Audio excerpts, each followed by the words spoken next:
Mafia fascist Hasina বিরোধী আন্দোলনে রাজপথের অন্যতম লড়াকই সৈনিক, উনি যিনি বিভিন্ন সময় নির্যাতিত হয়েছে, আমাদের সকলের অত্যন্ত ঘনিষ্ঠ রাজপথের দুঃসময়ের অন্যতম আমাদের সহযোদ্ধা মোহাম্মদ সাইফুর রহমান আসাদ ইতিমধ্যে আমাদের মাঝে এসে উপস্থিত হয়েছে।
এলাকার দুটি সন্তান শাহজাহান তাকে আমরা স্বাগত জানাচ্ছি।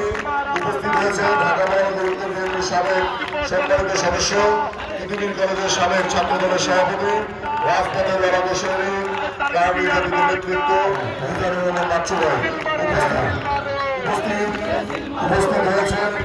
আরো যারা তাদেরকে সকলকে আমরা ইতিমধ্যে আপনাদের সামনে তুলে ধরেছি। উপস্থিত হয়েছেন ঢাকা 17 আসনের প্রধান যুগ্ম সমন্বয়ক আমাদের ফহাদ আলিম জোনাল ভাই উপস্থিত হয়েছে ঢাকা 17 আসনের অন্যতম সমন্বয়ক আমাদের মোস্তাফিজুর রহমান শিবুল ভাই উপস্থিত হয়েছেন উত্তরের যুবদলের সভাপতি